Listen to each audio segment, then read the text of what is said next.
Hello guys, this is Aditya Joshi. First of all I would like to apologise क्योंकि मैं काफ़ी time से active नहीं हूँ सोशल मीडिया पे, but that is entirely because हम लोग काफ़ी कुछ प्लान कर रहे हैं और जैसे तुम लोगों के लिए वो हो जाएगा मैं तुम्हें इन्फॉर्म करता रहूँगा। इस वीडियो में मैं प्राइमरली ये बोलना चाहूँगा कि बैकडेटेड एडमिशन जो बच्चे बोल रहे हैं कि हमें कॉलेज इशू कर रहे हैं और सब कुछ, तो मैं तुम्हें एक बात बताता हूँ, बैकडेटेड एडमिशन्स मीन नथिंग अगर वो चेड और एनएमसी के द्वारा अप्रूव्ड नहीं है। You can't go about saying कि हमने चैट को कुछ और चीज़ें बोली और एनएमसी को कुछ और चीज़ें बोली, क्योंकि ऐसा तो होगा ही नहीं कि वो दोनों आपस में बात ना करें। तो ये तुम्हें दिमाग में रखना है। सेकेंडली, कुछ बच्चे कह रहे थे भैया हमें एग्जेम्पशन मिलेगा कि नहीं, स्पेशली जिन्होंने 2021 में बीएस में एडमिशन लिया था। तो उन लोगों के लिए मैं एक बात बोल देता हूँ कि एग्जेम्पशन के लिए most probably high court, supreme court यही बोलेगा कि तुम्हें मिल जाएगा एग्जेम्पशन अगर तुमने एमडी में एडमिशन लिया है 21 नवंबर 2021 से पहले। तो हमारे केसेस में ऐसा तो नहीं है, तो एग्जेम्पशन के chances are next to impossible. मैं तुम्हें अभी अपडेट कर देता हूँ। एनएमसी कैसे चल रही है वो तुम्हें समझ आ ही गया होगा। वो न्यू कोर्ट केसेस ला रहे हैं, न्यू डेट्स इशू कर रहे हैं। आज डेट था, सपोज आज अगर कोर्ट का केस की हियरिंग थी तो वो कहेंगे कि इनकन्क्लूसिव था, 2-4 महीने बाद की न्यू डेट दे देंगे। अभी अराउंड 7 to 10 मई के आसपास की उन्होंने डेट दी है। तो इससे तुम्हें समझ आ जाना चाहिए कि उनका प्लान क्या है, क्योंकि अगर ज़्यादा लेट हो जाता है और इनकन्क्लूसिव रहता है मैटर और हमारा एमडी की ड्यूरेशन चेंज हो जाती है तब तक, तो फिर तो कुछ फ़ायदा ही नहीं होगा अगर हमें एग्जाम्शन मिलता है कि नहीं। तो ये चीज़ें तुम्हें दिमाग में रखनी है।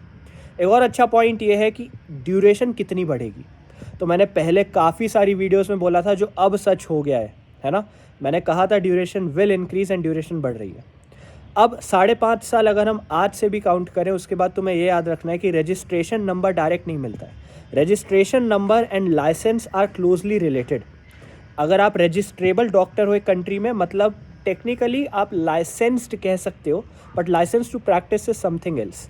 तो इसका मतलब रजिस्ट्रेशन नंबर मिलने के लिए आपको लाइसेंसिंग एग्ज़ाम देना पड़ेगा। ये बात समझ आ गई। अब लाइसेंसिंग एग्ज़ाम याद रखना सीधा फाइनल ईयर पेपर के जस्ट बाद नहीं होता कि आज हमने फाइनल ईयर पेपर दिया कल लाइसेंसिंग एग्ज़ाम देंगे, ऐसा तो होता नहीं है। तो ये भी याद रखना है कि 5.5 साल की ड्यूरेशन जो है बड़ी है, बीएस को हटा के उसके बाद कितना और टाइम लगेगा जिसके बाद आप लाइसेंसिंग एग्ज़ाम दे पाओगे।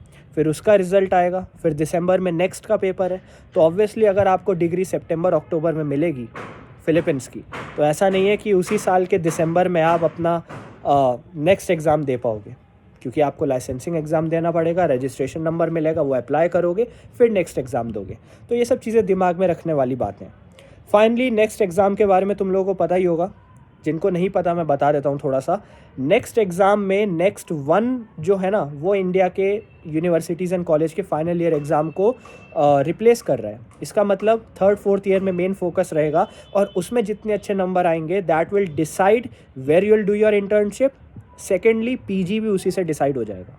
नेक्स्ट 2 क्या है भैया? नेक्स्ट 2 ये डिसाइड करेगा, पहली बात तो नेक्स्ट 1 जो है, नेक्स्ट 1 में अच्छा स्कोर करना बहुत ज़रूरी होगा। नेक्स्ट 2 बेसिकली वाइवा बेस्ड होगा, जिसमें आपको सिर्फ पास या फेल बताया जाएगा। नेक्स्ट 2 क्लियर करने के बाद ही आपको इंडिया का लाइसेंस और क्लर्कशिप का सर्टिफिकेट, इंटर्नशिप का सर्टिफिकेट इन इंडिया मिलेगा। तो मतलब नेक्स्ट 1 नेक्स्ट 2 दोनों देने पड़ेंगे। अब एक और सवाल उठता है कि अगर क्लासेस प्रॉपर नहीं चलेंगी तो फिर आप नेक्स्ट 1 के लिए पढ़ोगे कैसे? तो ये चीज़ें भी दिमाग में ध्यान में रखनी है। फाइनली काफ़ी सारे बच्चे मुझे बोल रहे हैं भैया हम क्या करें? तो देखो, अभी हमारे हाथ में कुछ नहीं है ना, मेरे हाथ में कुछ नहीं है, तुम्हारे हाथ में कुछ नहीं है। तुम्हें सब कुछ एसेस करके चलना है। मैंने तुम्हारी कुछ चीज़ें सॉर्ट आउट करके तुम्हें बता दी हैं। अब हर चीज़ तो वीडियो में बोली नहीं जा सकती, लेकिन तुम्हें समझ आना चाहिए कि एग्जेम्पशन क्यों नहीं मिल सकता, और अगर मिलेगा भी तो कितने कम चांसेस है मिलने के। एग्जेम्पशन किन को मिलेगा? जो एमडी में घुस चुके थे तब, बीएस वालों को नहीं।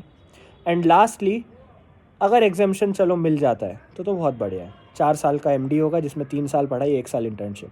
अगर नहीं मिलता है तो 5.5 साल अभी से, बेस्ट केस सिनेरियो, क्योंकि बहुत सारे कॉलेजेस में आई एम सॉरी बहुत सारे कॉलेजेस में बच्चे ज़्यादा हैं, सीट्स कम है ना। तो इसका मतलब बेस्ट केस सिनेरियो जो 5.5 साल बोल रहा हूँ, 6 साल भी हो सकता है, 6 महीने बैक कर सकते हैं वो लोग। तो ये चीज़ें जब आप दिमाग में रखते हो तो 5.5 साल प्लस लाइसेंसिंग एग्ज़ाम के लिए जितना टाइम लगेगा, प्लस लाइसेंसिंग एग्ज़ाम देने के बाद आपको कितने टाइम में रिज़ल्ट आएगा, फिर उसके बाद आप नेक्स्ट का पेपर दोगे, पहली बारी में निकलना चाहिए, फिर उसके बाद इंडिया में आके 1 साल इंटर्नशिप करोगे, और इन सब के बावजूद जो BS चला गया वो अलग। तो ये सब चीज़ें दिमाग में रखने वाली बात थी। इस वीडियो में इतना ही, ज़्यादा कुछ नहीं बोलना चाहूँगा मैं। अगर कोई डाउट है, कुछ भी है, तो नीचे लिख सकते हो आप कमेंट में, नहीं तो मेरे इंस्टा पे आप मुझे DM कर सकते हो। I try to address as much as I can. इस वीडियो में इतना ही। अब आगे वीडियोस ट्राई करता हूँ जल्दी करने की। यार देखो, काफ़ी I am a bit overworked, है ना, काफ़ी कुछ ट्राई कर रहा हूँ, काफ़ी कुछ इन द प्रोसेस है, पाइपलाइन में है, जैसे वो एट द एंड आता रहेगा। आप लोगों के लिए काफ़ी न्यू चीज़ें आने वाली है, बस ये याद रखो, ठीक है। तो I will keep on informing you. Thank you.